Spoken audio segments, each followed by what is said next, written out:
गुंडों की सरकार तो थी, लूटने की सरकार हो। चंद्रशेखर जी को यदि इलाज की जरूरत है तो सम्राट चौधरी अपने जेब से उनका इलाज कराने के लिए तैयार। कहाँ नीतीश कुमार जी, क्या मजाक कर रहे हैं? नीतीश जी को पता नहीं तो क्या नेपाल के मुख्यमंत्री हैं क्या? बिहार में हो रही घटनाओं से नीतीश कुमार अवगत नहीं है। अब इसको लेकर के बिहार विधान परिषद के विपक्ष के नेता सम्राट चौधरी ने जमकर हमला बोला है।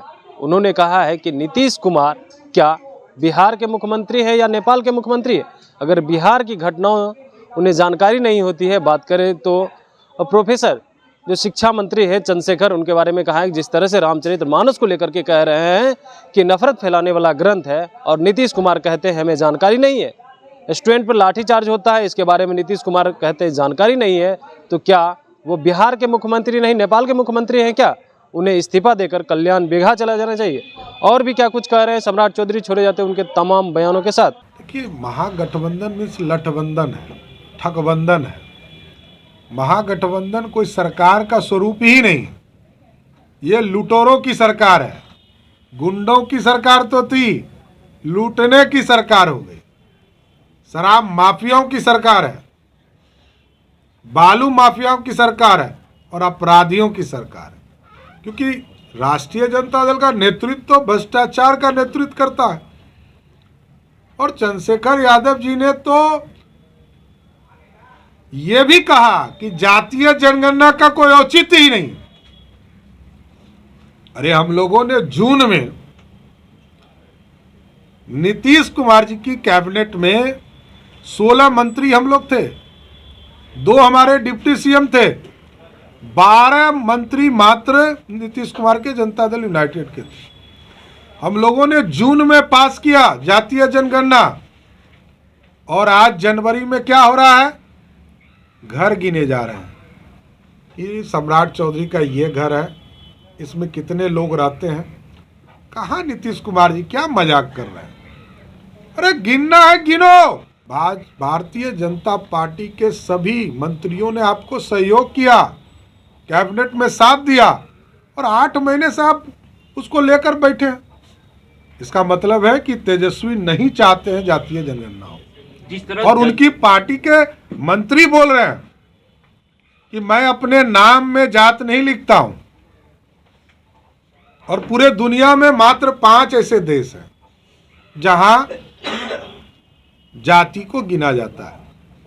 तो जब उन्हीं के पार्टी के लोग विरोध कर रहे हैं तो हम क्या करें? हम तो नीतीश कुमार जी को उस समय साथ देकर कैबिनेट से पास किए, और 8 महीने तक नीतीश कुमार उसको ठंडे बस्ते में रखे हुए हैं। और आज भी गिनती का कोई काम नहीं हो रहा है, सर्वेक्षण का काम नहीं हो रहा है। नीतीश कुमार सिर्फ बिहार के लोगों को मूर्ख बनाने का प्रयास कर रहे हैं। जिस तरह जदयू और आरजेडी कोटे से आने वाले मंत्री एक दूसरे के ऊपर बयान दे रहे हैं, तो क्या लगता है महागठबंधन सरकार आने वाले समय में टूटेगी? देखिए, वो बात नहीं है। राष्ट्रीय जनता दल के लोग ये समझ गए कि नीतीश कुमार जी के पास अब कोई वोट नहीं है। मोकामा, गोपालगंज, कुढ़नी में जनता ने जिस तरह का मैंडेट दिया, उससे स्पष्ट हो गया कि नीतीश कुमार के पास वोट नहीं है। तो नीतीश कुमार जी की राजनीतिक हैसियत क्या है? कुछ नहीं है।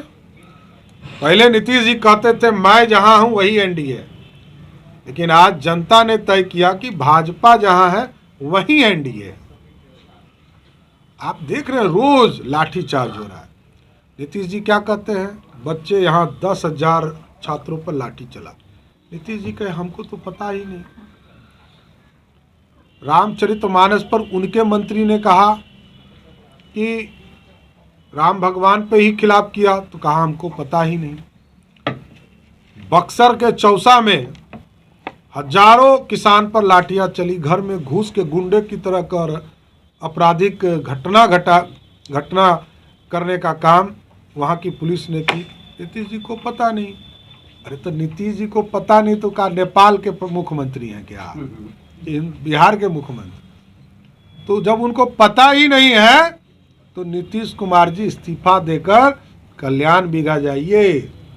बिहार की जनता ने तो इसे तय कर दिया है कि 24 और 25 में आपको कल्याण बिघा भेजेंगे, लेकिन बिहार को बर्बाद मत कीजिए। हाथ जोड़ के कह रहे हैं कि राष्ट्रीय जनता दल के नेता और बिहार के शिक्षा मंत्री को अब इलाज की ज़रूरत है, और राष्ट्रीय जनता दल यदि उनका इलाज नहीं करा सकता है तो मैं अपने खर्चे पर बगल में कोइरबल में मेरे ही पिताजी ने 2001 में वहाँ पर